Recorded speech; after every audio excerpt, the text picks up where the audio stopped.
Have you ever noticed you can spend an entire day with people? Laugh, talk, reply to messages, go out, come home, and somehow, the moment everything gets quiet, the emptiness is still there. It's strange, because your life doesn't look empty. So why does it feel that way? Maybe you've asked yourself this before. If I have people who care about me, why do I still feel like something is missing? Most of us think we already know the answer. Maybe I need more friends, a better relationship, a new job, a different city, a fresh start.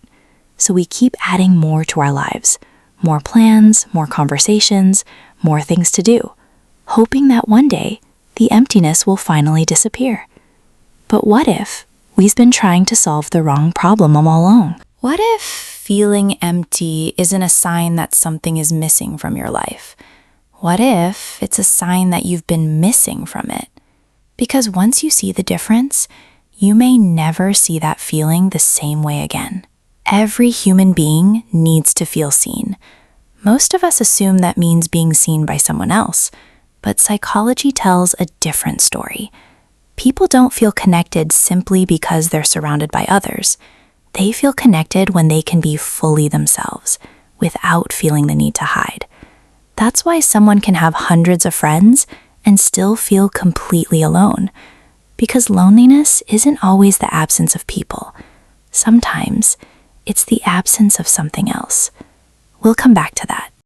You answer everyone's messages, but ignore your own feelings. You remember everyone else's birthday, but forget what makes you feel alive. You know exactly how to comfort other people, but you don't know what to say. When you're the one who's hurting, you become who everyone needs, and without realizing it, you stop asking yourself one simple question: what do I need? You are always there for everyone else, but when was the last time you were truly there for yourself? Here's something people rarely talk about. The people who feel the emptiest are often the ones everyone else depends on. The ones who always listen, always help, always stay. Because while everyone could count on them, there was no one asking, how are you really doing? That's why you don't feel empty because your life is missing something. You feel empty because you've spent so much of your life showing up for everyone else that somewhere along the way, you stopped showing up for yourself. You became present in everyone else's life while quietly disappearing from your own. Perhaps emptiness isn't telling you something is missing. It's the part of you you've ignored, quietly asking you to come back. It often begins long before we notice. As children, we learn which parts of us make people smile: the helpful one, the funny one, the quiet one, the strong one. Little by little, we build a version of ourselves until we become the person the world expects us to be. And somewhere along the way, we stop asking, is this still me? Because sometimes, the version everyone loves isn't the version that feels most alive. And that's a painful trade most of us never realize we're making. The emptiest part of your life isn't where nobody knows you. It's where you've stopped knowing yourself. So emptiness isn't your enemy, and it isn't proof that something is wrong with you. It's a signal, a quiet one, reminding you that you've spent so long trying not to disappoint everyone else that somewhere along the way, you abandoned yourself. The answer isn't to keep filling the emptiness. It's to stop leaving yourself behind. Today, don't ask, what's missing from my life?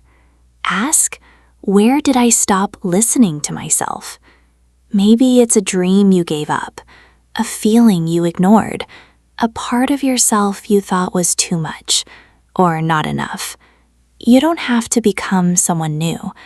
You just have to come back to the person who's been waiting for you all along. One honest moment, one honest choice at a time. So the real question isn't, why do I feel empty? It's this: when did I become so busy being there for everyone else that I stopped being there for myself? Because the emptiness didn't begin when something left your life. It began the moment you stopped coming home to yourself. Every feeling tells a story. Every decision hides a psychology. But sometimes the feelings we've been trying to escape are quietly trying to lead us home. And once you see the invisible, you can never unsee it. That's why we do it.